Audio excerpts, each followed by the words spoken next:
तरी दिपके भारतात आले, त्यांनी जंतर मंतरला प्रयत्न केला. ते आंदोलन तितकं मोठं झालं नाही. मी आता पूर्ण प्लॅनिंग करून आंदोलन सुरू केलं की ज्याला मोठा प्रतिसाद मिळतोय.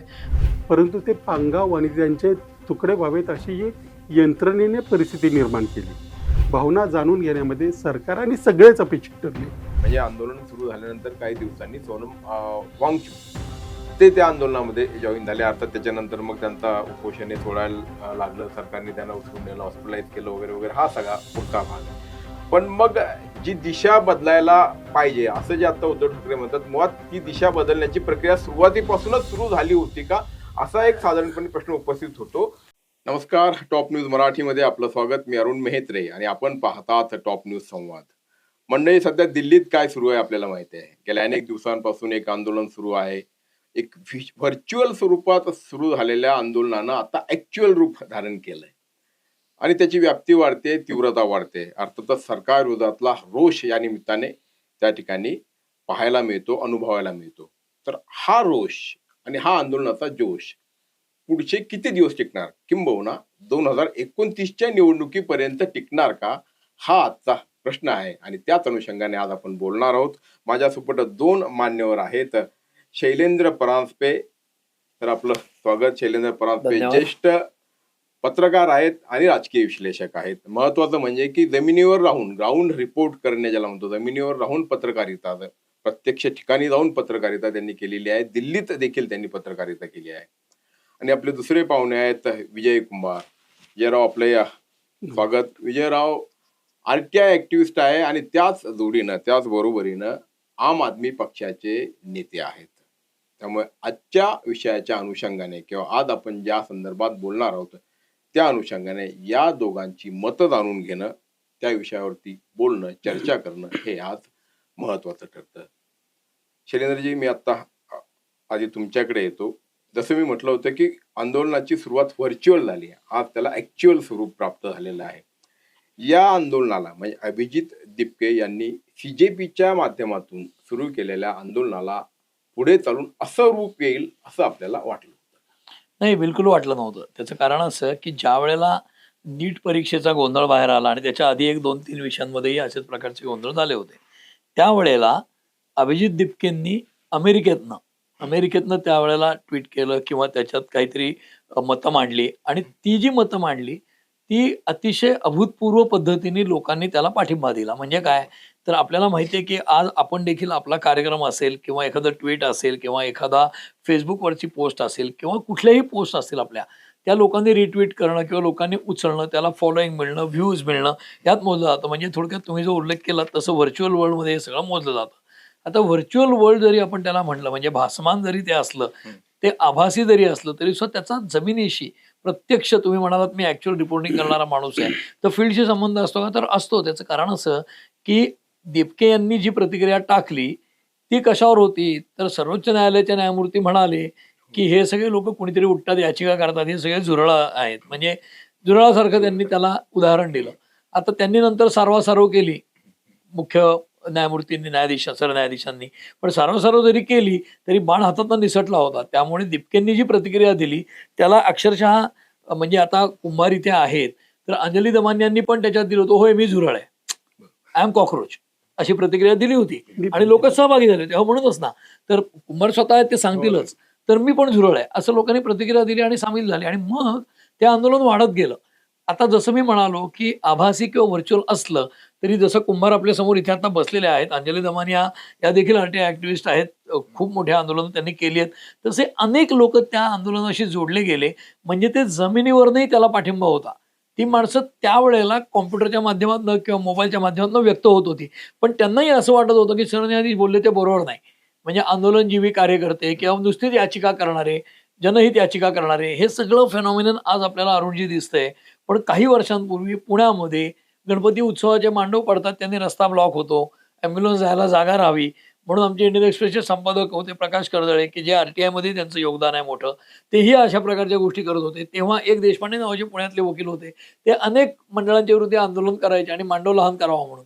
त्या काळामध्ये जनहित याचिका हा विषय खूप मोठा नव्हता, म्हणून पुढे उत्सवाच्या विरुद्ध येतात म्हणून त्या व्यक्तीला काळं फासलं गेलं पुण्यात.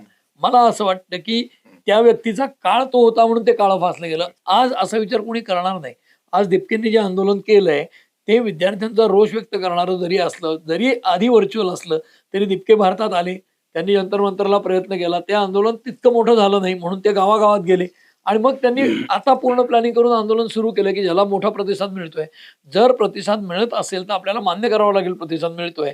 पण त्याचे इतर राजकीय परिणाम किंवा त्याच्यातलं राजकारण्यांचं जाणं आणि त्याच्यावरची माझी मतं मी पुढच्या तुमच्या उत्तर Definitely. प्रश्नांसाठी राखून ठेवतो. पण आज मी तिला तरी ते आंदोलन होतंही वस्तुस्थिती आणि ते फक्त व्हर्च्युअल राहिलं नाही. जमिनीवरचं झालं आणि जमिनीवर प्रत्यक्ष पहिल्या आंदोलनाला प्रतिसाद नाही मिळाला तरी त्यापेक्षा आजचं मोठं हे निश्चित सांगता येईल. बरोबर आहे. तर आंदोलनाचा प्रवास कसा झाला शैलेंद्रजींनी सांगितलं विजयराव, की आणि तसं म्हटलं की सुरुवातीला व्हर्च्युअल आणि आत्ता जमिनीवरती काय आंदोलन घडतंय. जमिनीवर आंदोलन घडत असताना काल परवा जे दिल्लीत आपल्याला पाहायला मिळालं, जे काही दिल्लीत घडलं, म्हणजे 3 दिशांना 3 म्हणजे एक तर संसदेवरती पावसाळी अधिवेशनाच्या पहिल्या दिवशी मोर्चा काढायचा ठरलं, शांततामय मार्गाने मोर्चा निघेल असं म्हटलं, त्याला परवानगी मिळाली नाही. त्यानंतर मग तिथे पोलीस बळाचा वापर करावा लागला. मग आंदोलनकर्ते वेगवेगळ्या दिशेने गेले. मग कुणी जंतर मंतरवरती तर कुणी संसद भवनावरती हे सगळं घडलं. मोठ्या प्रमाणावरती तिथे एक प्रकारे हिंसा होती की काय किंवा हिंसक वळण त्या आंदोलनाला एकूणच लागलं. त्या पाठोपाठ कालचा दिवस आहे. त्याच्यामध्ये राहुल गांधी आणि एकूण काँग्रेस आणि इतर विरोधी पक्ष हे मैदानात उतरले आणि त्यांनी थेट पंतप्रधान निवासाला घेराव घालण्याचा प्रयत्न केला, तिथपर्यंत जाण्याचा प्रयत्न केला. तर हे जे काही काल परवा घडलं, तर त्याविषयी तुमचं काय मत आहे, काय भूमिका आहे? नाही पण जे काही घडलं म्हणजे मी 6 तारखेला अभिजित दिपके ज्यावेळेला दिल्लीमध्ये आले त्यावेळेला मुद्दाम गेलो होतो मी आणि अंजली दमनिया. त्याचं कारण काय होतं तर त्या पुढे काय होणार आहे म्हणजे बहुतेक जण असं म्हणत होते की दिपकेला अटकच होणार.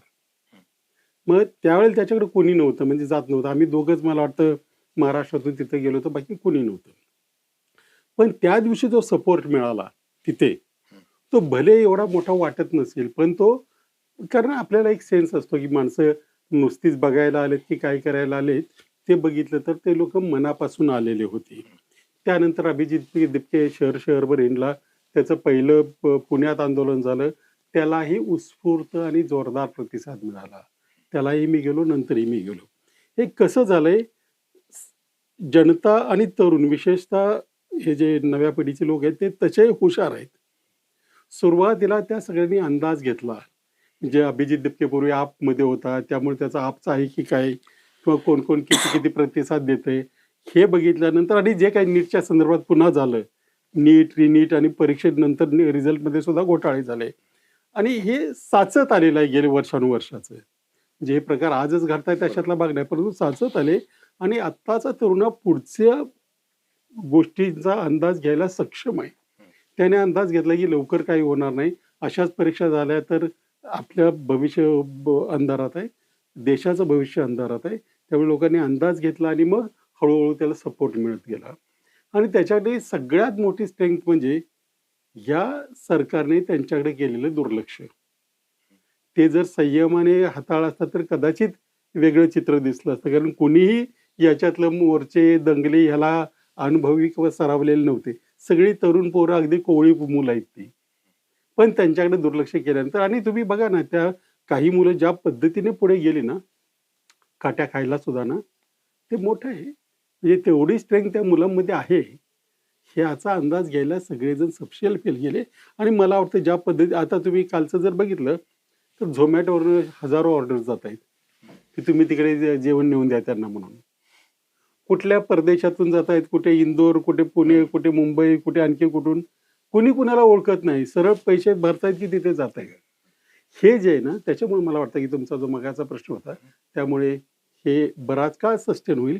कारण याच्यावरचा उपाय कुणाकडे आत्ता नाहीये. म्हणजे विद्यमान सरकारकडे तर नाहीच नाही. म्हणजे कसं हाताळायचं आहे या नाही, तरुण एक्झॅक्टली मला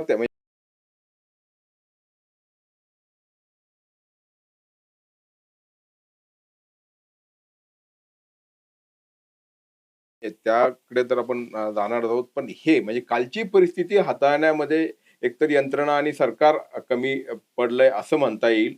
कारण शेवटी हिंसा घडलीच आहे तिथे. अनेकांची डोकी फुटली, अनेकांना लाठ्या खाव्या लागल्यात. म्हणजे पोलीसही दोन्ही बाजूनी हा एक भाग आणि दुसऱ्या बाजूला ते आंदोलन नियंत्रणात किंवा संयमात ठेवण्यासाठी म्हणून जे कोणी आयोजक आहेत किंवा आंदोलनात सहभागी झालेले कर्ते करविते आहेत तर ते देखील कुठेतरी कमी पडलेत, कारण नाही गोंधळाची परिस्थिती नाही, निर्माण मी झाली. असं म्हणणार नाही, मी असं म्हणणार नाही. ते जर शांततेनं होऊन दिलं असतं तर कदाचित झालं असतं. परंतु ते पांगाव आणि त्यांचे तुकडे व्हावेत अशी ही यंत्रणेने परिस्थिती निर्माण केली. तसं तिथं कुणी नेता ॲज सच नाही. अभिजित लिपके यांनी जरी हे असले तरी नेता किंवा लगेच खालचे केडर तयार आहे अशातला भाग कुठेच नाहीये. ते फक्त व्हॉट्सअपवरनं सोशल मीडियावरनं जे जातात तेवढेच मेसेज आणि नंतर तिथलं इंटरनेटही बंद करण्यात आलं. त्यामुळं याचं जे साधन आहे संवादाचं तेच बंद करण्यात आलं आणि तिथे मोठा घोटाळा झाला. कुणाला काही कुणाच्या सूचना जाऊ नयेत याची काळजी घेण्यात आली. सोनम वांचुक यांना तिकडे हॉस्पिटलमध्ये ठेवलं आणि याचा परिपाक म्हणून ते आंदोलन थोडंसं विस्कळीत झालं. पण त्या तरुणांना ज्या पद्धतीनं हाताळायला पाहिजे होतं ते मात्र हाताळता आलं नाही. त्याच्यातलं म्हणजे आदल्या दिवशी तिथं याचे दगडाचे ट्रक कुणी आणून ठेवले होते, मोडकी व्हॅन कुणी आणून ठेवली होती, ती पोरं तर घेऊन आली नव्हती. ते आलं कुठून? किंवा सांगलीहून एक आजी गेलेल्या आहेत तिकडे. हो. त्या काय काठ्या लाठ्या घेऊन गेलेत का? पण हा जो सेन्स आहे लोकांचं काय भावना जाणून घेण्यामध्ये सरकार आणि सगळेच अपेक्षित ठरले. म्हणजे खरं सांगायचं तर सुरुवातीला कुणालाही इतकं मोठं आंदोलन होईल असं वाटलं नव्हतं.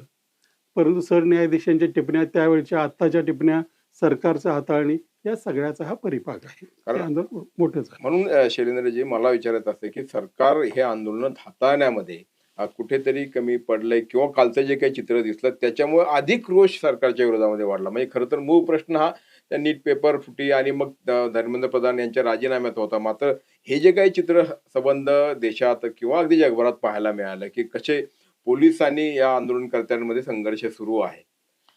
हे बघा याच्यामध्ये आता जसं आपण विजय कुंभार सरांची ओळख करून देताना सांगितलं की ते आम आदमी पार्टीशी संबंधित होते. ठीक आहे. तसं तसं आत्ता या घटनेकडे बघताना अतिशय सम्यकपणे किंवा तटस्थ दृष्टिकोनातून पाहिलं तर तुम्ही स्वतःच प्रश्नात उल्लेख केला की तिथे जे काही हिंसक वातावरण झालं किंवा जो काही हिंसाचार झाला थोडाफार जो काही झाला असेल त्या हिंसाचारामध्ये डोकी फुटली आणि त्याच्यामध्ये पोलिसांनाही लागलंय. आता त्याच्यामध्ये मगाशीचे दास नावाचे जे प्रवक्ते आहेत ते असं म्हणाले दिपक्यांचे की याच्यामध्ये सरकारनेच भाडोत्री गुंड पाठवले का दिपके स्वतः म्हणालेत. मला वाटतं त्यांची आता प्रतिक्रिया आली थोड्या वेळापूर्वी टीव्हीवर की त्यात ते म्हणलेत की सरकारनेच भाडोत्री गुंड आणलेत आणि जे कोण हिंसा करतील ते आमचे कार्यकर्ते नाहीत, आमच्या CJPच्या आंदोलनाचे नाहीत. बाहेरनं कोणी याच्यात घुसले असले तर मला माहित नाही किंवा त्यांनी काही केलं असेल तर. थोडक्यात याच्यामध्ये आंदोलनामध्ये सहभागी असलेल्या काही लोकांना लागलं, काही पोलिसांना लागलं. पोलिसांना लागलंय ते दिपकेंच्या मते सरकारने आणलेल्या गुंडांनी केलंय असं आपण धरूया. पण तिथे हिंसा झाली थोड्या प्रमाणात का होईना. ती हिंसा दोन्ही बाजूला झाली म्हणजे पोलिसही जखमी झालेत आणि आंदोलकही जखमी झालेत. ठीक आहे, काय अडचण नाही. ही वस्तुस्थिती आपण मान्य करायला हरकत नाही. ते जर झालं असेल तर आपल्या आंदोलनामध्ये सरकारचे भाडुत्री गुंड घुसू नयेत. त्याच्यानंतर कुंभार म्हणाले तसं आदल्या दिवशी दगडांचे ट्रक आले तिथे.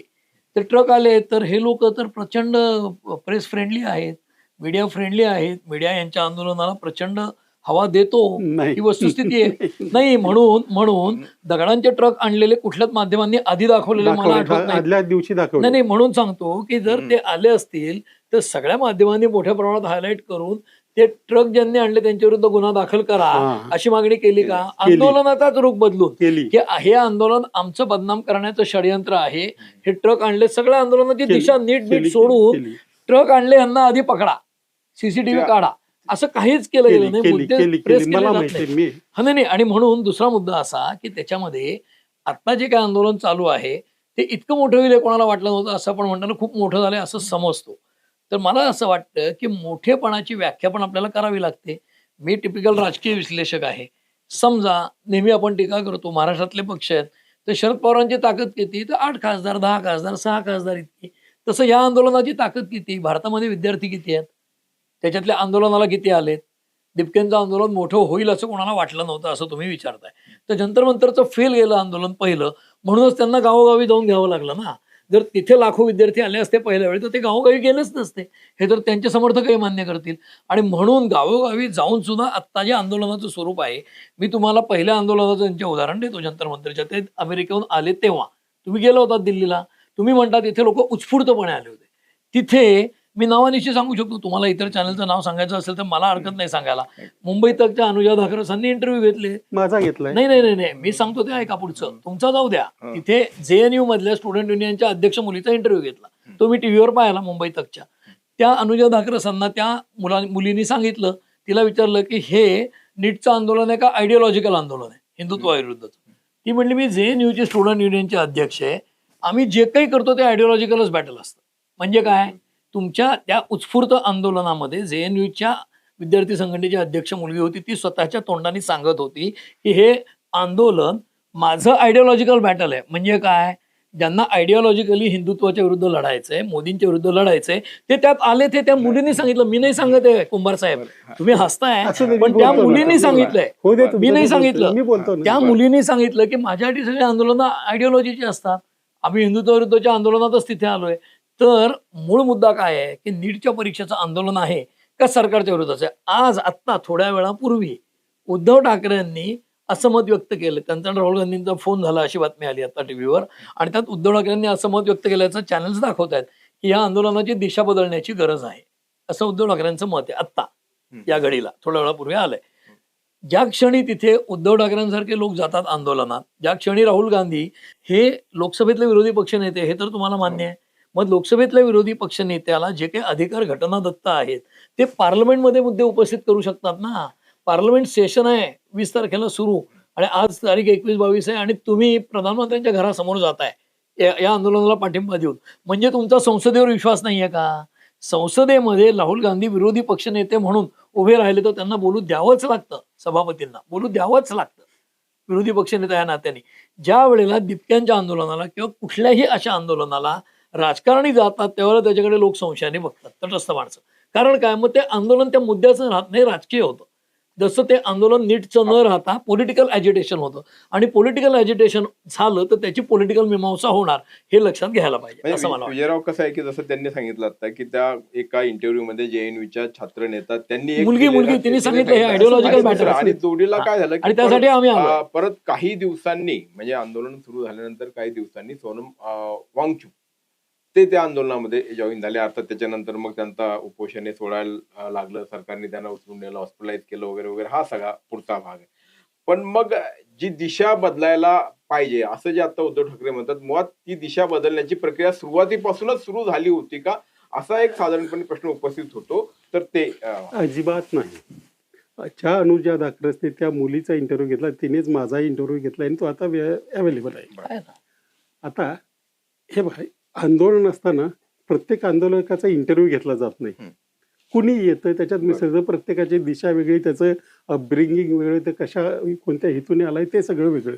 अशा स्थितीमध्ये त्यांना वाटत असेल की ते आपल्या काय हेतूसाठी केलं गेलेलं आंदोलन आहे किंवा आपल्या आयडिओलॉजीचं आंदोलन आहे, तर त्याच्यात गैर काहीच नाही. याच्यात सगळे जोडले गेले.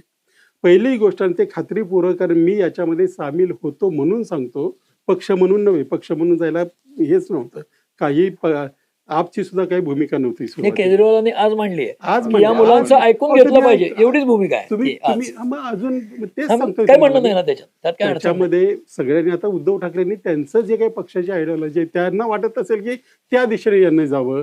आता भाजपच्या अहिल्यानगरच्या अध्यक्षांना राजीनामा दिला कारण त्याच्या घरातल्या दोघांचं काही नुकसान झालं आणि तिथं ते जे मुलं आंदोलनाला गेली होती मुलगी, तिचं तोंड सुजलं एवढं तिला मारलंय. त्याच्यामुळे हा हिंसेचा भाग सोडून देऊ, कारण तो पोलिसांनी जाणीवपूर्वक केलाय हे मी पण सांगू शकतो. परंतु त्यामुळे आता जे येतील, आता जे सामील होतील, प्रत्येक हे पहा, राजकीय पक्ष स्वार्थी असतात, त्यांना ही गर्दी दिसते, त्यांना देशभर राज्यात चाललेली, शहरात चाललेली आंदोलनं दिसत आहेत. त्यामुळे हे सगळी गर्दी आपल्याकडे वळावी यासाठी ते प्रयत्न करणार, या आंदोलनाची दिशा बदलवायचा प्रयत्न करणार. परंतु मला वाटतं तशी ती बदलणार नाही, कारण तरुण खूप हुशार आहे. दिपके किंवा सोनम वांगचुक यांचा सध्या तरी, सोनम वांगचुक यांचा पहिल्यापासून माहिती आहे, त्यांचा हेतू स्वच्छ आहे. त्यांना फक्त मुलांच्या भवितव्याची काळजी आहे म्हणून त्यांनी हातात घेतलेलं आहे. हे आंदोलन एका विषयापासून चालू झालं, पण आता त्याला वेगवेगळे फोर्सेस येऊन भेटतील आणि ते का भेटू नये. कसं तुम्ही आंदोलन करताना किंवा येणाऱ्यांना सांगणार की तुमची आयडिओलॉजी बदला, आमच्या आयडिओलॉजी प्रबळ चला? ते काय इंटरव्ह्यू घ्यायची का तिथे परीक्षा असते? कसं कोण कोण येतंय कसं ठरवणार? आणि हे जे मगाशी सांगितलं पोलीस आले तिथं साध्या वेशातले, हे आता पोलिसांनी पण कबूल केले. आणि त्या ट्रकचं मी सांगतो, मी आदल्या दिवशी तो ट्रक तिथं ज्यावेळी व्हिडिओ आला त्यावेळेला तिथल्या लोकांना सांगितलं की तुम्ही हे पटकन काय होतं आता इथं बसून आपल्याला काही गोष्टी सांगता येणं सोपं आहे. कारण त्या दिवशी सुद्धा मी चिडलो होतो अभिजित दिपकेवर 6 जूनला, कारण आमच्याकडे लक्ष द्यायला त्याला वेळ नव्हता. प्यायला पाणी नाही, वर धुवाधार ऊन, अंगाने कपडे घातले, घामाने डबलबले, तिथं प्यायला पाणी नाही. एका पत्रकार मित्राने जो पुण्याचा होता त्याने आम्हाला पाणी दिलं. अशी अवस्था तिथं असताना काही लोक येऊन जाऊन होते तिथं, तरी ते त्या मनाने गर्दी कमी होते मान्य आहे. त्याच्यामुळं याच्याकडे आणि हे पाहिजे मुलं आहेत, यांच्याकडून तुम्ही सॉफिस्टिकेटेड अगदी पॉलिश याची अपेक्षा करून चालणार नाही, नाही. नाही, मुलं- बोलतात. आता पुढचा पॉलिटिकली प्रश्न काय? अतिशय मॅच्युअर बोलताना नाही, दिसतात नाही, ते नाही, ट्रेनिंग दिसतात. घेतल्यासारखे. एक मिनिट. नाही, काय म्हणजे नाही, आज दासचं काय स्टेटमेंट आता आहे तो- आता तो की प्रश्न- आम्ही दारात आलोय, आमच्याशी सरकारने येऊन बोलावं, आम्ही त्यांच्या दारात जाणार नाही. आज ते पॉलिटिकली मॅच्युअरच बोलतात. नाही, नाही, तुम्ही नाही, असं नाही, कुंभार सर म्हणू नका की नाही, नाही, मी इनोसंट सांगतो आहे, की सगळ्यांना ट्रेनिंग नाही. त्या सौरभ दास पण आता म्हणून त्यांना सगळ्यांना अभिजित ओळखतो. दिपके तर 2 वर्ष कामच करत होते ना तुमच्या माहिती आहे पार्टीला, आपल्याला. मुद्दा असा सोशल आहे की मीडियाचं. आता असं मग ते साधारणपणे नौखेत कसं बोललं म्हणणार? जातंय. आता नौखे नाही, नाहीच नाही, हे आहेत पण ते. राजकारण हे सीझन- पण एक- सीझन नाही, आंदोलन नाही, नेहमीच नाही. आहेत ते. हे मी अजिबात मान्य करणार नाही. हे 30-35 जी मुलं आहेत त्यांचंही चुका करण्याचं वय आहे, काही चुका होणार. नाही, चुका तर राजकारणही करतात मोठे मोठे. मग तेच पण मोठ्यांचं आता- सोडून- ते काय आता सगळ्यांनाच प्रश्न परवानगी असा आहे की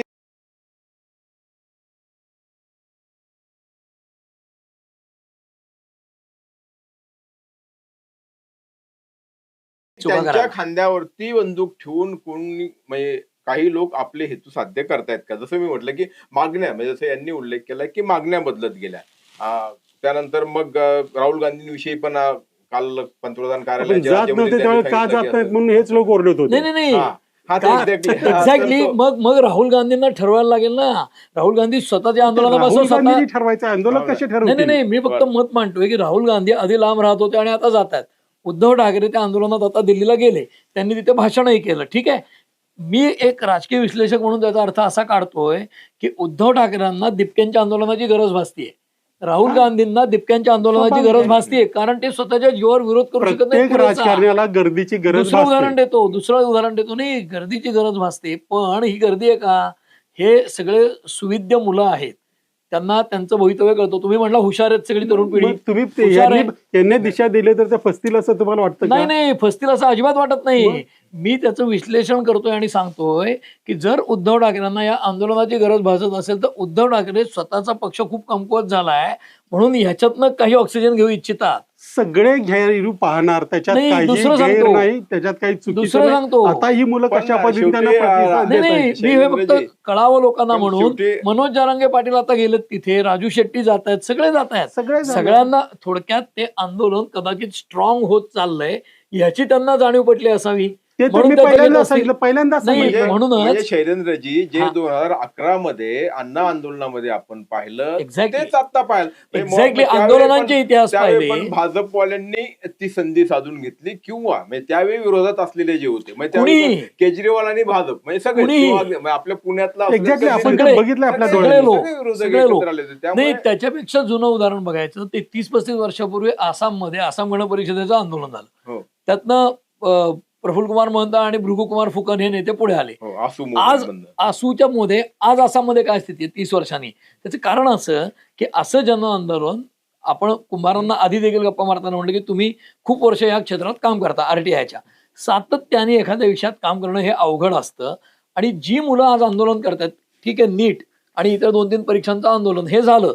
दिपके यांचं वय निसर्गतः वाढत राहणार आहे ना, दिपके याच वयाचे राहणार नाहीत काही काळ. ते मोठे झाले की ते कदाचित राजकारणात येतील येणार नाहीत माहित नाही, कारण ते आम आदमी पार्टीचं कामच करत होते सोशल मीडियाचं 2 वर्ष. उद्या ते आले, आक्षेप काय आहे? अजिबात नाहीये. माझं म्हणणं असं आहे की राजकारणात आल्यानंतर त्यांना इतर राजकारण्यांचे सगळे दुर्गुण लागायला लागतात. जसं जसं विरोधी पक्षात असताना आपण थोडा असं उलटा विचार केला तर कदाचित हे राजकारणात आल्यामुळे राजकारण राजकारणाची दिशा बदलतील. काहीतरी राजकारण काहीतरी सद्गुण घेतील नाही नाही त्यांच्याकडून. नाही, उलट चांगलं आहे, त्यांना चांगलं होईल. शुभेच्छाच कदाचित आहे. आणि मुलांनी नाही, नाही नाही, राजकारणात शुभेच्छा. आलं मी पाहिजे उलटं ना. उदाहरण देतो की जसं संवेदनशील लोक यायलाच पाहिजे ना नाही म्हणजे नाही, किंवा- राजकारणात तरुण आले पाहिजेत, चांगले तरुण आले पाहिजेत, त्यांनी एकदम. राजकारणाची दिशा बदलली तर आपल्या सगळ्यांना आनंदच होईल. बरं. प्रॉब्लेम असा आहे की म्हणजे जसं कुंभार खूप वर्ष काम करतात, मी 37 वर्ष काम करतोय पत्रकारितेमध्ये 88 सालापासून. आज त्याच्यात दिसताना असं दिसतं की येताना हेतू शुद्ध असतो, हळूहळू त्यांना राजकारणाचे रंग लागायला लागतात. अनफॉर्च्युनेटली प्रॉब्लेम तो होतो. विजयजी, तुम्ही पण खूप राजकारणी पाहिले असतील की ते येताना चांगले असतात, हळूहळू तो म्हणजे मी नेहमी उदाहरण देतो दुश्मन चित्रपटातलं. की दुश्मन चित्रपटामध्ये आशुतोष राणा विलन आहे आणि काजोल ही अंध मुलगी आहे. ती शेवटच्या मारामारीत काजोल एक गोळी मारते त्याला. तिला नेमबाजीचं शिक्षण संजय दत्तने दिलेलं असतं, रिटायर्ड आर्मी ऑफिसरनी. आणि ज्या क्षणी ती गोळी मारते तेव्हा तो डायलॉग फार हुशारीने लिहिला आहे. आशुतोष राणा ती गोळी त्याला लागत नाही, तो लपता लपता म्हणतो, आधा मुजरिम तो मैंने तुझे बना ही दिया.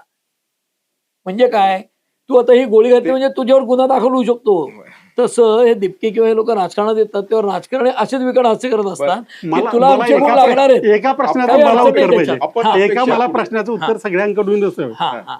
मग सगळेजण इकडे पहिल्यापासून जर असे राहायला लागले तर मग तो जन्माला येताना संत म्हणून आला पाहिजे. नाही, जसं असं होत त्यांचं नाही. वातावरण बिघडत जातं किंवा वातावरणाचा परिणाम होतो तशा भूमिका बदलत जातात आणि चूक ही नेमकी चूक बरोबर. झाल्यानंतर कळतं, आधी कोणाला कळत नाही. आणि नाही तसं नाही, दुर्योधनाला विशिष्ट माहिती होतं. वयामध्ये समज ते येतो. दुर्योधनाचं आपल्याला माहिती उदाहरण होतं मला नका की देऊ. मला ऐका. चूक मी चूक करतो.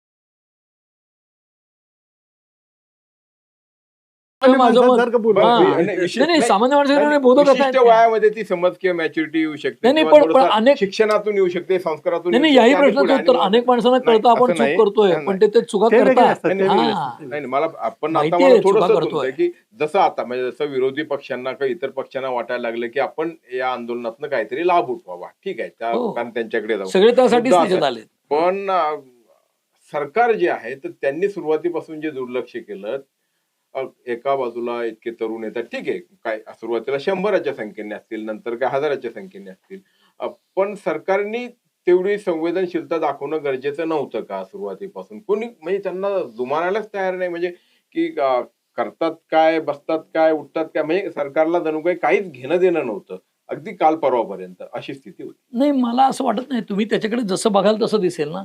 अर्धा ग्लास भरलाय का अर्धा ग्लास रिकामा आहे, हे तुम्ही जसं बघाल तसं दिसेल. माझं म्हणणं असं की तुम्ही जे म्हणताय की सरकारने दखलच घेतली नाही, ठीक आहे, तर माझं म्हणणं असं त्याच्यामध्ये की सरकारने प्रतिसाद दिलाय का, तर धर्मेंद्र प्रधान यांनी राजीनामा द्यावा तरच पुढची सगळी चर्चा. तर are you in a position of a जज? वाय? नीट परीक्षेमध्ये घोटाळा झालाय, त्याचं परिमार्जन व्हावं अशी भाषा नाहीये. आम्ही सांगू ते सोल्युशन द्या. लोकशाहीमध्ये लोकनियुक्त सरकारला राज्य सरकार चालवायचं असतं, देशाचं सरकार चालवायचं असतं. कोर्टामध्ये जायचं आणि जजला सांगायचं असा असा निर्णय द्या, असं तर होत नाही ना. कोर्टात तुम्ही याचिका करता तेव्हा असं सांगता का बोलतो की ना. असा असा निवाडा द्या, असं नाही सांगत तुम्ही. तसंच आंदोलनकर्त्यांची मागणी इथपर्यंत ठीक आहे, ती मागणी आहे. तुम्ही म्हणताय सरकारने दुर्लक्ष केलं, मला असं वाटत नाही दुर्लक्ष केलं. त्याचं कारण असं की सरकारला दर 5 वर्षांनी जनतेला फेस करायचं असतं. आणि लोकशाहीमध्ये जसं मगाशी मी म्हणालो की राजकारणाचं विश्लेषण करताना एखाद्या नेत्याची ताकद किती, तर लोकशाहीमध्ये लोकनियुक्त त्यांनी किती लोक निवडून आणले ही ताकद, त्याचा पक्ष किती मोठा ही ताकद, उद्योगपतीची ताकद किती, टर्नओव्हर किती आहे, त्याची वर्थ किती आहेत, ऍसेट किती आहेत ही ताकद. तसं आंदोलनाची ताकद काय, तर त्यांची मागणी पहिल्या दिवसापासून ती आजही कायम आहे, ती पूर्ण झालेली नाही. तुम्ही म्हणताय सरकारने दुर्लक्ष केलं, मला व्यक्तिशः असं अजिबात वाटत नाही दुर्लक्ष केलं. त्याचं कारण असं की कुठलंही आंदोलन, कुंभार सर म्हणाले की चूक केल्यावर माणसाला कळते चूक आहे, तसं कदाचित सरकारला त्यांची चूक नंतर कळेल की काय मला माहित नाही. म्हणजे कुंभार म्हणतात तसं मला आता वाटत नाही, कारण सरकार कधीही असं काम करत नाही की अचानक उठलं आणि काहीतरी केलं. ते प्रत्येक गोष्ट नियोजनबद्ध करतात. म्हणजे आज राहुल गांधींनी पंतप्रधानांच्या घराच्या समोर आंदोलन करून त्यांना ताब्यात घेऊन सोडलं तोपर्यंत आणि त्यानंतर धर्मेंद्र प्रधानांचं ट्विट येतं, याचा अर्थ तो अपघात नाहीये. माझं म्हणणं इतकंच आहे की राजकीय पक्ष त्यांच्या त्यांच्या चाली खेळताना विचारपूर्वकच खेळतात. पण कुंभार सर म्हणले तसं त्यांना चूक झाली आहे कदाचित नंतर कळेल, माहित नाही आपल्याला. मला आज मी तिला त्यांनी काही दुर्लक्ष केलं आंदोलनाकडे असं वाटत नाही, कारण जंतर मंतरला दिपके अमेरिकेतनं आले तेव्हा सोशल मीडियावर प्रचंड रिस्पॉन्स मिळाला, पण जंतर मंतरला लोक आले नाहीत फारशी, ही वस्तुस्थिती. आणि आले ते कोण आले, तर विजय कुमार आले, अंजली दमानिया आल्या आणि JNUतले लोक आले, म्हणून त्यांनी लाईटली घेतलं असावं. नाहीतरी हे लोक हरलेच तर आपल्याशी 10 वेळा, हे काय जिंकणार असं म्हणून लाईटली घेतलं असावं. हा एक भाग त्याचं विश्लेषण करताना. दुसरं, आजचं आंदोलन मोठं आहे, आजचं आंदोलन मोठं आहे, आजचं आंदोलन मोठं आहे असं आपण म्हणतो किंवा दुर्लक्ष केलं असं तुम्ही विचारताय प्रश्नात. मला बिलकुल वाटत नाही दुर्लक्ष केलं, कॉग्निझन्स घेतलाच आहे ना. शरद पवारांनी काय केलं, शरद पवार दिपकेंनाही भेटले आणि पंतप्रधानांनाही जाऊन भेटले, सुप्रिया सुळे पण त्यांच्याबरोबर होत्या. मग जर राहुल गांधी आंदोलन करतात, पंतप्रधानांच्या घरासमोर धरणं धरायला जातात आणि शरद पवार भेटायला जातात, तर ह्याच्यात फरक तर करायला लागतो की नाही राजकारणी म्हणून आणि पक्ष म्हणून. कारण ते विरोधी पक्ष नेते आहेत, मोठा पक्ष आहे, यांचा पक्ष छोटा पक्ष आहे, यांचा पक्ष संदिग्धतेमध्ये आहे, एनडीएत जातो का काय, जात नाही की काय, मग ते मध्यस्थाची भूमिका करणार का आता या आंदोलनात दिपके आणि पंतप्रधानांमध्ये माहित नाही मला, पण ते दिपकेंनाही भेटले आणि पंतप्रधानांनाही भेटले. तर हा राजकीय चाली कोण कशा करतो त्याचा विषय आहे. सरकार म्हणून त्यांनी ते लाईटली घेतलंय का? कुठलंच आंदोलन सरकार कुठलीच घटना लाईटली घेत नाही, कारण ते त्यांना सरकार चालवायचे आणि त्यांना निवडणूक 29ला आहे. तुमचा जो विषय सुरुवातीचा आहे की 29 पर्यंत चालेल का माहित नाही, आंदोलन चालेल नाही कोणीच सांगू शकत नाही, पण आज त्या दिशेने सगळे लोक पावलं टाकतात हे निश्चित. विजयराव तुम्हाला पहिली गोष्ट म्हणजे सरकारनं दुर्लक्ष केलं हे 100%. साधं कारण सांगतो, मी गेली 35 वर्ष सामाजिक याच्यात आहे. एखादा मुद्दा ज्यावेळेला कुठलंही आंदोलन मांडतं किंवा कुठलेही लोक मांडतात त्यावेळेस सरकारमध्ये भूमिका कशी घ्यायची मांडलेलं सगळंच कधीच मान्य होत नाही, परंतु संवाद साधायला लागतो. तो संवाद साधला गेला नाही, अजिबात साधला गेला नाही. मी साक्षीदार आहे म्हणून सांगतो, अजिबात संवाद साधला गेला नाही आणि इथंच पहिली चूक झाली. संवाद साधला असता तर हे आंदोलन कदाचित थोडंसं मवाळ झालं असतं. संवाद न साधला आणि या कोवळ्या मुलावर जो अत्याचार केला, कोळी नाही तो, कोळी कुठले? तुम्ही म्हणा, मी माझ्या दृष्टीनं कोवळी होते. हा ठीक आहे, कोळी कोळी. अहो, ते त्यांच्याकडे बघा, चेहरा बघितला तर दिसतं कोळी ते. कोळी कोळी काय अर्थ? तुम्ही कोळी बांधून- तुम्ही म्हणजे 11व्या वर्षी त्या मुलाला सन्मान म्हणावं किंवा तो अगदी पीएचडी सारखं वागावं अशी अपेक्षा अहो, नाहीये. हे PhD त्या- करायला लिहिलं. अहो, सगळे नाहीये तो. तुम्ही काही असं आहे, काही- 12 काही वर्षाची असे. पोरग ठीक आहे, ठीक आहे. त्याच्यामध्ये कोवळी मुलं आहेत सगळे आंदोलनात, हे आपण दोघांनी मान्य मान्य करू. करू. सगळे कोवळे आहेत, चला नाही. सगळ्या त्यामुळे सगळे कोवळे. नाही, 35 संमिश्र आहे. 40 म्हणजे तुम्ही कोळी लोकं काय कोळी. ठरवलं? मी म्हणतो मी बरं, ठीक आहे, संमिश्र आहे तुम्ही असं म्हणा. म्हणतो. कारण म्हणजे पुन्हा तेच घडतंय की अण्णा आंदोलनाच्या वेळी भारतीय जनता पक्षाने नियोजनबद्ध पद्धतीने तो फायदा, राजकीय फायदा उठवला. तेच आता घडतंय. नाही नाही, आता घडतंय. भारतीय जनता पक्ष म्हणजे फॉर्च्युनेटली किंवा अनफॉर्च्युनेटली तुम्ही कुठल्या भागात असेल तसं ठरवायला लागेल. तर भारतीय जनता पक्ष हे जे काही सगळं करतो ना, ते करताना विचारपूर्वक करताना दिसतोय. म्हणजे जसं मी मगाशी प्रश्नाच्या उत्तरात म्हणालो की सरकार दुर्लक्ष करतं असं मला वाटत नाही, संवाद केला नाही असं वाटत नाही. त्यांना जेव्हा योग्य वाटेल तेव्हा संवाद करतील ते. जसं जितेंद्र सिंग बोलायला गेले, आता आधी दखल घ्यायची वाटली नाही, दखलपात्र झाले की जसं लहान मूल रडायला लागलं म्हणजे रडल्याशिवाय आई पण दूध पाजत नाही आपण म्हणतो, म्हणजे आईला कळतं कधी ते रडलं की कळतं याला आता पाजायला घ्यायला पाहिजे. तसंच आंदोलनाची ताकद ठराविक लेव्हलला आली की सरकार बोलतं, कुठलंही सरकार. तोपर्यंत सरकारही दखल घेत नाही. मग ते मेधा पाटकरांचं आंदोलन असो, कोणाचंही आंदोलन असो, मेधा पाटकर मी स्वतः पाहिलेलं आहे, उपोषणाला बसल्यात आणि 4 दिवस झाले सरकार माझी दखल घेत नाही. पण जेव्हा दखल घ्यायची तेव्हाच घेतं ते, कारण सरकार लोकनियुक्त असतं. आंदोलनकर्त्यांच्या मागे कोट्यवधी लोक नसतात. हा कदाचित फरक असेल. हा, सरकार लोकनियुक्त असतं, हम्म. पण ते आहे का आता? एक नाही, मिनिट. नाही नाही, अजिबात नाही. तुमचं माझा झालं की मुद्दा उत्तर आहे, देणार. सरकारने दखल घेतली नाही याचं कारण कदाचित एक असेल, या सरकारला सध्या वाटत असेल की लोकभावना, लोकांचा उद्रेक आणि निवडून येणे याचा काही संबंध नाही. निवडून येण्याची प्रक्रिया पूर्णपणे वेगळी आहे. नाही, निवडून पण- येणं हा पूर्ण वेगळा विषय. निवडणुका सरकारचं- जिंकायच्या कशा हा वेगळा विषय असेल, पण भारतातलं सरकार लोकनियुक्त नाही असं कोण म्हणू शकेल? बरं, पण- म्हणजे त्याने आणि पंजाब आणि दिल्लीतली सरकार लोकनियुक्तच आहेत ना तुमची. बरं, ठीक आहे, अशी हिटलरशाही एक- नाही आहेत का? एक ही पत्रकार लोकनियुक्तच आहेत. एक पत्रकार आणि राजकीय विश्लेषक देशात म्हणून- लोकशाही हे मान्य आहे तुम्हाला की नाही? नाही नाहीये. सध्या नाही, नाही, मग ठीक सध्या आहे. मान्य नाही. एक पत्रकार आणि राजकीय विश्लेषक म्हणून तुमचं हे मत ठीक आहे, हे तुमचं मत नाही, आहे. तुमच्या पण- मगाच्या पण- प्रश्नाचं उत्तर पण- राहिलं पण- पण भाजपचं. सामान्य माणूस जो आहे ना, त्याला हे जे काही वाटतं, त्याला असं वाटतं की हे सरकार किंवा सरकारचे प्रतिनिधी उद्धट आहेत, मगरूर कुठल्या आहेत. सामान्य त्यांना माणसाला वाटतं तर त्यांना सामान्य सत्तेचा- माणसाच्या वतीने बोलण्याचा मक्ता कुणी कोणाला दिलाय? मी सामान्य माणूस नाहीये का? आहात ना. तुम्ही सामान्य माणूस आहात, एक्झॅक्टली. हे सामान्य माणूस आहेत. पण मग ज्या सामान्य प्रतिक्रिया माणसाला आहेत, ते असं वाटतं सामान्य हे आहेत कुणी त्यांना. सांगायचं लोकशाही? आहे की मी आपण आता तर सोशल लोकशाहीमध्ये- मीडियावर तुम्ही बघितलं किंवा तुम्ही सहज अगदी कुठल्या सोशल मीडिया इग्नोर करून नाही चालणार. नाही, इग्नोर करून हा, चालणार नाही, हे सगळ्यांना मान्य आहे. पण सोशल मीडिया हा पॅरामीटर धरायचा झाला तर दिपक्यांच्या आंदोलनाला ते अमेरिकेत असताना कोट्यवधी लोकांनी, 2 कोटी 4 कोटी लोकांनी फॉलो केलं, पण जंतर मंतरला काहीच लोक आले अरे नाही. याचे अनेक कारण असतात. एक मिनिट Exactly. एक मिनिट सांगतो. ते माझं पूर्ण होऊ दे. म्हणून सोशल म्हणून मीडिया इग्नोर करता येत नाही, पण सोशल मीडिया म्हणजे सर्वस्व नाही. निवडणुकीला लोक येत नाही, ती वस्तुस्थिती आहे, सुशिक्षितच येत नाहीत, म्हणून तर हे घडताना दिसतं ना.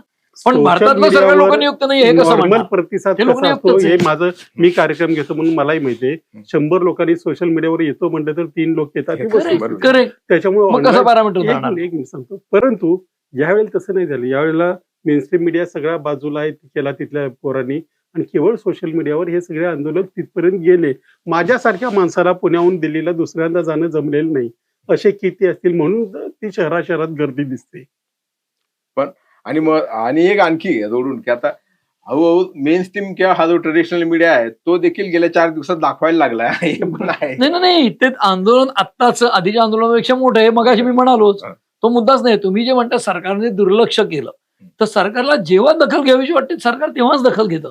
जसं मी उदाहरण दिलं की राहुल गांधींनी पंतप्रधानांच्या घरासमोर गेले, आंदोलन केलं, ताब्यात घेऊन त्यांना सोडलं. धर्मेंद्र प्रधानांचं ट्विट हे आज आलं ना, काल नाही आलं, परवा नाही आलं, आजच आलं. त्याचं काहीतरी टायमिंग असतं. म्हणून राजकारणामध्ये प्रत्येक मुलं, शरद पवारांचं जसं टायमिंग आहे, अर्जुन सिंगांचं उदाहरण मी दिलं, अर्जुन सिंग आज हयात नाहीत, तसं हे सरकार काहीच करत नाहीये किंवा हे सरकार पूर्ण दुर्लक्ष करत आहे किंवा हे सरकार अस्तित्वातच नाही, हे सरकार लोकनियुक्त नाही, हे सरकार गडबडी करून आलंय.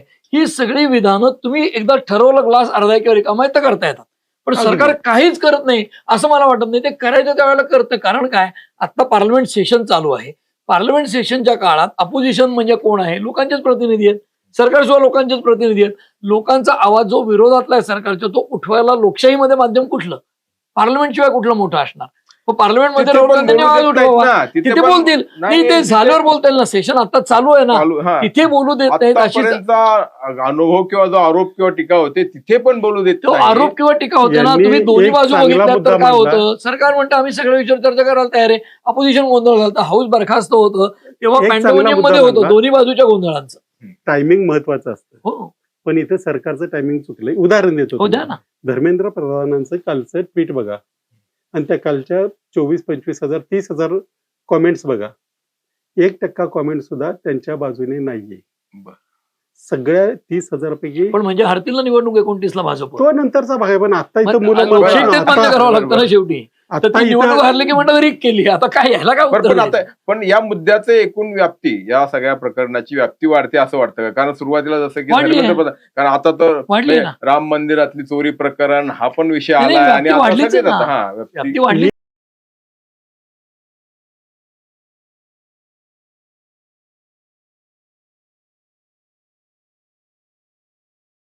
मी आज सकाळी त्याच्यासाठी एक पोस्ट केलेली आहे. हम्म. मी इथल्या आंदोलनात परवा गेलो होतो. हा. त्या अत्यंत अशिक्षित बाई, म्हणजे त्यांना काही नीट वगैरे काही माहिती नाही. त्या आंदोलनाला आल्या होत्या, सोशल मीडियातली माहिती बघून आल्या होत्या. मी त्यांना विचारलं, 17 सेकंदाचा तो व्हिडिओ आहे. त्या बाई आणि त्यांच्यावर आणखी काही मुली होत्या त्यांच्या. त्या आल्या, म्हणले हे चाललंय, वाईट आहे, हे पोरं काही करतायत तर त्यांना सपोर्ट दिला पाहिजे. हे कुठे घडतंय? ज्या बाईचं शिक्षण झालेलं नाही अशा बाईचं ते वाक्य.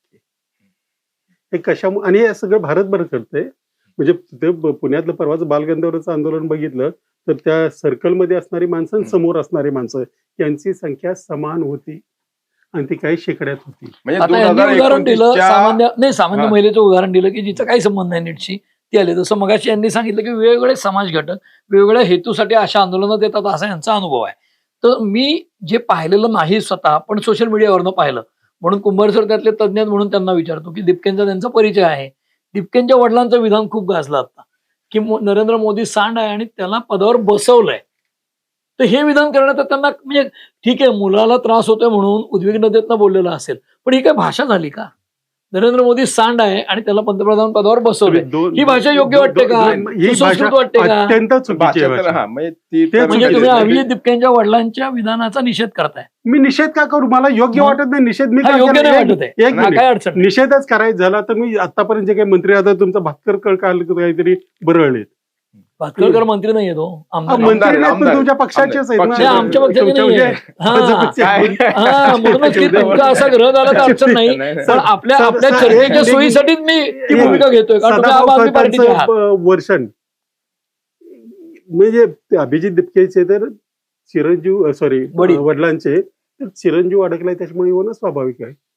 पण भातखळकर, सदाभाऊ खोत झाले, अशी मंडळी जे, आणि बरेच काही केंद्रातले लोक सुद्धा म्हणतात काही. अहो, हे गारद्यांसारखेच बोलतात राजकारणातले हा, लोक, पण ते- गारद्यांसारखे. मग- ते मग दिपकेंच्या मी- वडिलांकडनं अपेक्षित नव्हतं म्हणून विचारलं, बाकी काय नाही. अतिशय हे पहा म्हणजे कधी आलं त्यांना मुलाची एवढी काळजी वाटत असेल तर चांगली गोष्ट आहे. एक काय अडचण मिनिट नाही. पहिल्यांदा त्यांनी सांगितलं होतं की मुलाने या भानगडीत पडू नये. पण आता ते इतकं अंगावर आलं की त्याला त्याच्यात पडावं लागलं. आणि जो काय हल्ला झाला त्यालाही लागलेला आहे 2-4 वेळा, हेही सगळं बघितलंय आपण. तिथली अवस्था ज्यांनी बघितली, इथं बसून ठीक आहे, पण तिथली अवस्था ज्यांनी बघितली ना, त्यांच्या लक्षात येईल की कुठल्याही वडिलांना आपल्या हा, मुलाला म्हणजे अशा प्रकारे चिंतेत आणि उद्विग्न बॅलन्स ह्याच्यात नाही बोललेले बरं चला आता संतुलित आपण याच्यात आपण नाही अगदी बोलले. उत्तरार्धात आता आंदोलनाचं पुढे काय होणार असं तुम्हाला वाटतं?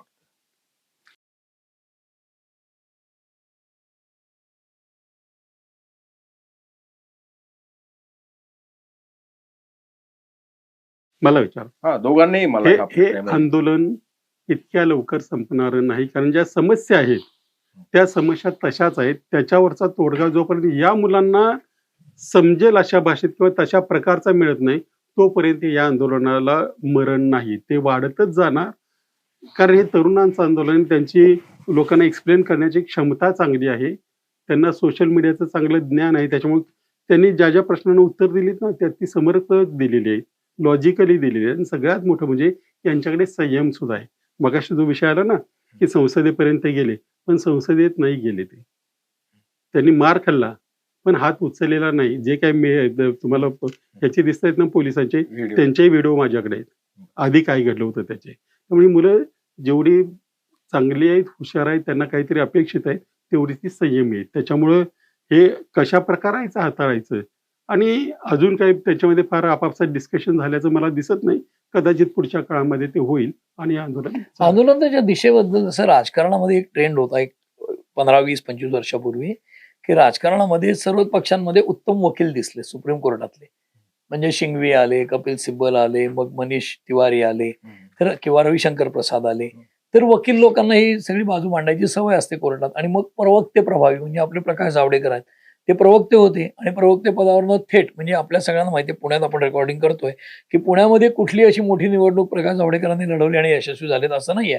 स्थानिक स्वराज्य संस्था असतील, आमदारकी असेल, ते MLC होते, नियोजन मंडळावर होते आणि राज्याच्या. आणि मग त्याच्यानंतर ते डायरेक्ट राज्यसभेचे खासदार झाले, 5 खात्यांचे मंत्री होते 14 साली.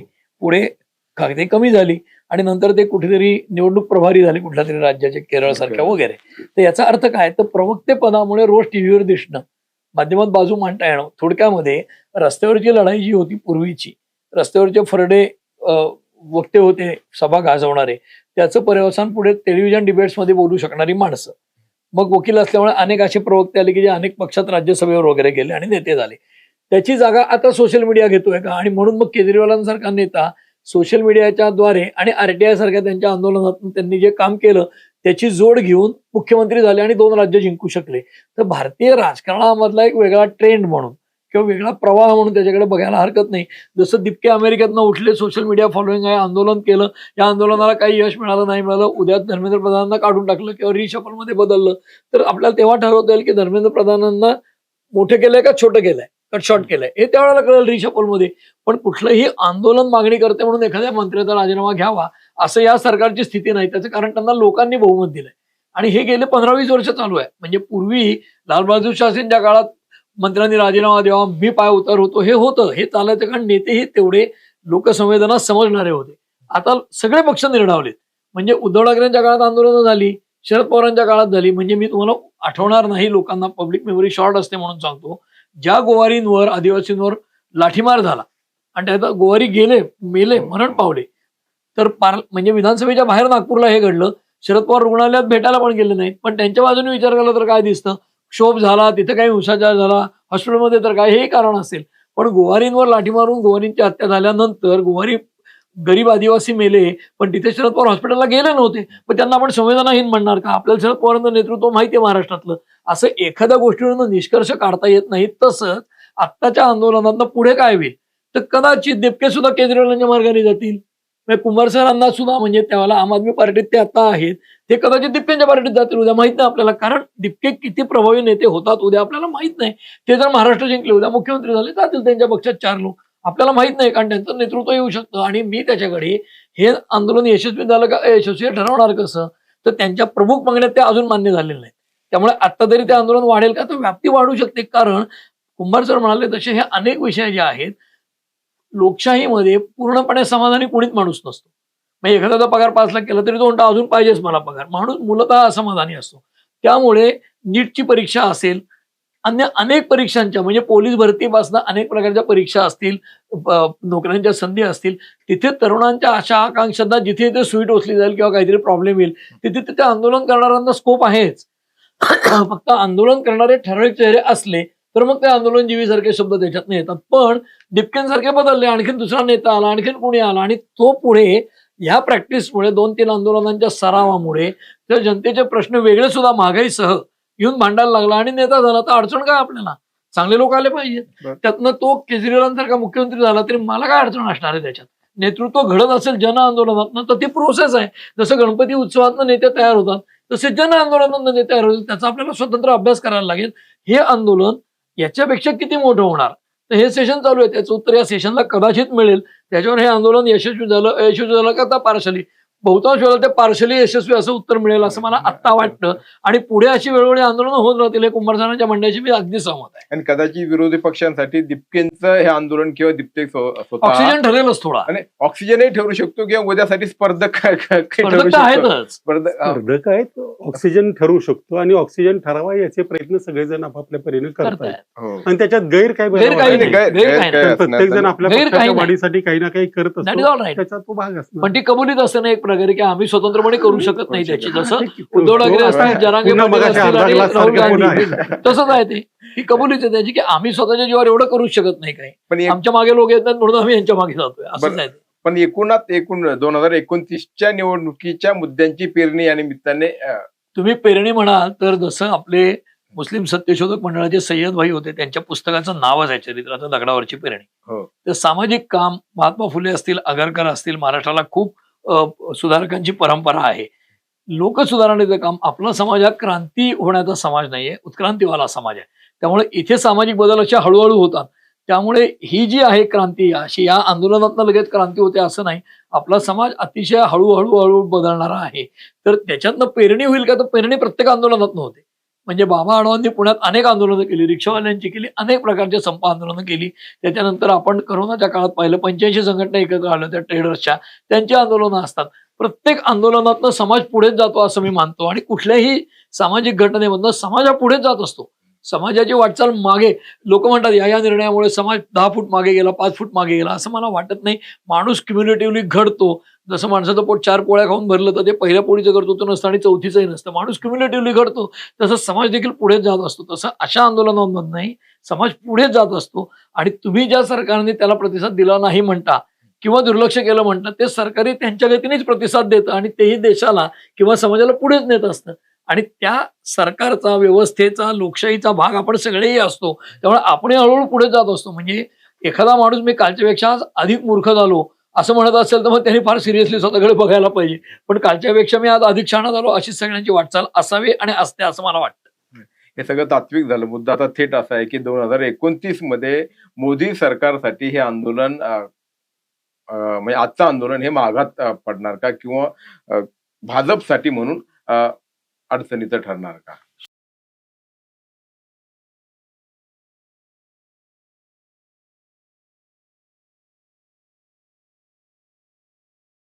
शंभर टक्के ठरेल. कारण हीच मुलं पुढची मतदार आहेत.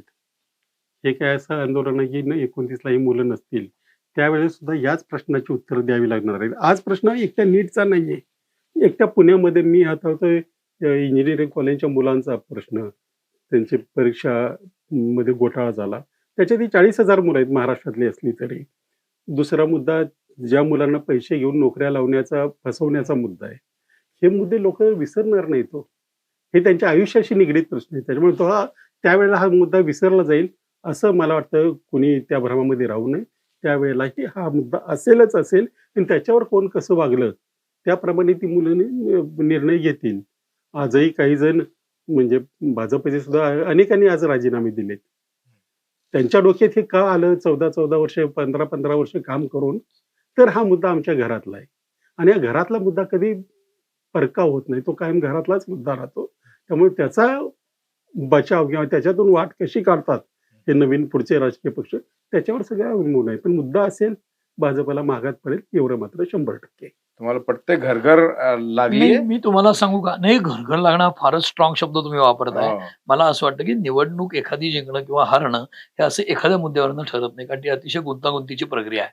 आणि जसं कुमार केतकर आमचे संपादक होते लोकसत्ताचे, ते सांगायचे तसं पुण्यामध्ये 2 शेजारच्या वॉर्डमधली निवडणूक सेम नसते. 2 आमदार मतदारसंघ असतात त्यांची सेम नसते. कारण प्रत्येक ठिकाणचे मुद्दे वेगळे असतात. प्रत्येक ठिकाणी कारक आणि संहारक घटक वेगळे असतात. तसं अभिजित दिपकेंचं आंदोलन आणि कदाचित ते पुढे मोठं झालं किंवा छोटं झालं तरी सुद्धा तो वन ऑफ द मुद्दा असेल. म्हणजे हा काही एकच कळीचा मुद्दा नसेल. म्हणजे तरुणाई त्यांच्या मागे आहे का? मग ती किती प्रमाणात आहे? सोशल मीडियावर एवढी आहे तर प्रत्यक्षात किती आहे? कुंभार सर म्हणाले 100 लोक सोशल मीडियावर, मला हो म्हटलं तर 3च लोक येतात. तसं या सगळ्यांनी बूथवर येऊन मतदान करायला लागणार आहे ना विरोधात. त्यामुळे भाजपने किती त्याच्यातनं, भाजपला जर गांभीरपणे दखल घ्यायची असते तर सरकारने पूर्वीच बोलले असते ना यांच्याशी. त्यांनी तशा प्रकारे गंभीरपणे घेतली नाही असं आपलं मत असतं, घेतली नाही म्हणून. पण ते त्यांच्या गतीने चालतात. त्यांना जेव्हा गांभीर्याने घ्यावंसं वाटतं तेव्हा घेतात.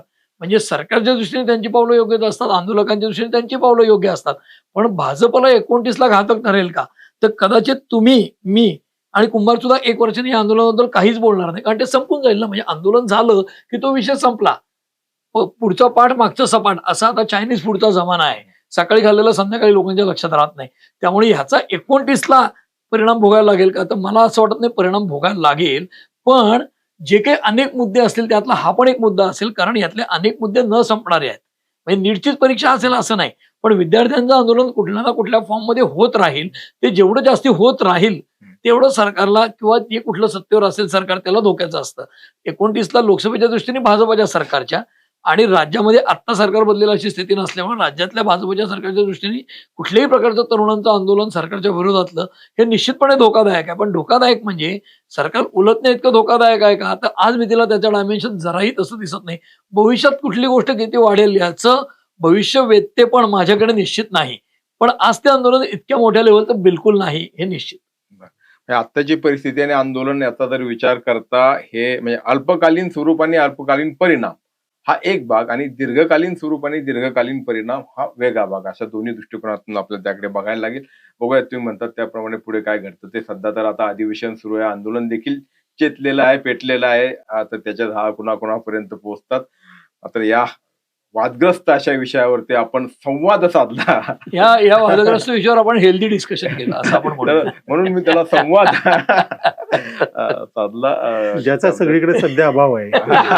संवादाचा अभाव आहे निश्चितपणे, आणि तो अर्थात वरपासून खालपर्यंत त्याची आवश्यकता आहे. शैलेंद्र सरांना काही म्हणजे त्यांना पटत असो नसो, पण असं मला वाटतं की सरकारने जाऊन, बाबा मुलं आहेत तर आपण त्यांना समजून घ्यायला पाहिजे. तुम्ही कुंभार सरांची ओळख करून दिली ना. आम आदमी पार्टी पक्षाचे आहेत, ते आरटीआय ऍक्टिव्हिस्ट आहेत मोठे, आणि मी आणि ते एकमेकांनाही खूप वर्ष ओळखतो. तर यावेळेला पूर्ण तटस्थ भूमिका घेताना सरकारला अगदीच आरोपीच्या पिंजऱ्यात उभं केलं जाऊ नये म्हणून मी पुन्हा पुन्हा म्हणतो की सरकार विचारच केला नाही. तरुण मुलं जाऊन बोललं पाहिजे. आज दास असं म्हणतात प्रवक्ते की त्यांनी आमच्या दारात येऊन बोलवा, तर ही भाषा देखील योग्य नाही ना. की आम्ही आंदोलन करतोय, तुम्हाला बोलवलं शिष्टमंडळ, तुम्ही अनेक आंदोलनं केली आहेत, शिष्टमंडळाला चर्चेला बोलवलं तर शिष्टमंडळ जातं ना सरकारशी चर्चेला.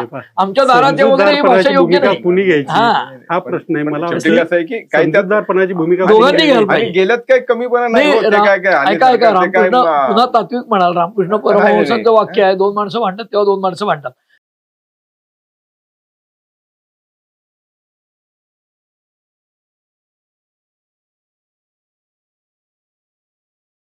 सरकार हे जनतेचं प्रतिनिधी आहे आणि ही मुलं पुरेशा जनतेचं प्रतिनिधित्व करत नाहीत असं त्यांना वाटत असावं म्हणून कदाचित ते खाली येत नाहीत.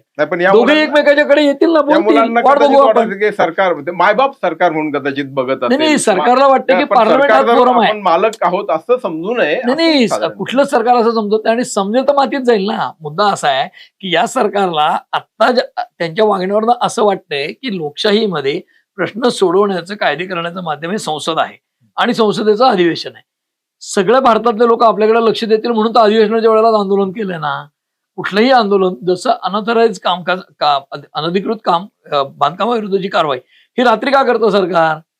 उद्धव ठाकरे आणि त्यांचे चिरंजीव बोलत होते अर्ध्या रात्री 400 झाडं कापली. अरे बाबा, ते आरे कॉलनीतली झाडं कोर्टाच्या आदेशानेच कापली, ती रात्रीच कापतात. दिवसा कापली तर विरोध जास्ती होतो. अनधिकृत टपरी काढायची तरी दिवसा काढत नाही, रात्री काढतात कारण विरोध कमी होतो. तर अशा आर्ग्युमेंट हे पॉलिटिकली केलेले असतात. तसंच सरकार दखल घेतली, सरकार योग्य ती दखल घेत असतं. पार्लमेंटमध्ये चर्चा व्हावी ही सरकारची अपेक्षा आहे. सरकार सगळ्याची उत्तर द्यायला तयार आहे आणि त्याप्रमाणे ते देईल. समजा आंदोलन केलंय, कधी केलंय? अधिवेशनाच्या वेळेलाच केलंय ना. एरवी दखल घेतली असती का? प्लॅन करताना कुंभारांना नाही माहिती आंदोलन करतात कधी, सरकार दखल घेईल त्यावेळेलाच करतात. रात्री 2 ते 4 करत नाहीत ना. इतर वेळेची परिस्थिती वेगळी आहे. ह्या वेळेला हे जे आंदोलन चालू झालंय ते अपघाताने चालू झालेलं आहे. अपघाताने त्याच्यामुळे वेळ काय तरी ठरवून केलेलं नाहीये. म्हणजे ते Chief आता Justiceचं साधी विधान अधिवेशनाची Chief तारीख मागच्या Justice- अधिवेशनातच जाहीर होती. नाही नाही ते नाही हो चीफ जस्टिसचं Chief विधान Justice- मूळ- आणि मूळ सीजेपी आंदोलन आणि मूळ आंदोलन असं ते अपघाताने झालं हे मान्य चाललं. आहे सगळ्यांना. पण आत्ताचं जे आंदोलन आहे ते अधिवेशनाची तारीख म्हणूनच केलं ना, हे उघड आहे चालेल, ना. कोण कुणाची साधी दखल गोष्ट आहे घेतं ना. माहिती नाही. पुढच्या काळात जनता मात्र या सगळ्या प्रकरणाची कशी दखल जनता घेते दखल आपण घेतच असते आपल्या definitely पद्धतीने, निश्चित घेत असते. आपण आमच्या स्टुडिओमध्ये आलात आणि खरोखर मनमोकळ्या गप्पा म्हणजे संवाद साधला, त्याबद्दल मनपूर्वक आभार. धन्यवाद. तुमची car, electric panel, data server आगीपासून सुरक्षित आहे का? नाही? मग आजच बसवा F protect temperature activated fire suppression device. यामध्ये आहे eco friendly non toxic pressurised liquid, जे आग लागल्यास क्षणार्धात ऍक्टिव्हेट होऊन आगीवरती मिळवते नियंत्रण. बसवण्यास अतिशय सोपे आणि सुटसुटीत टेकालिपचे एक दर्जेदार उत्पादन एफ प्रोटेक्ट.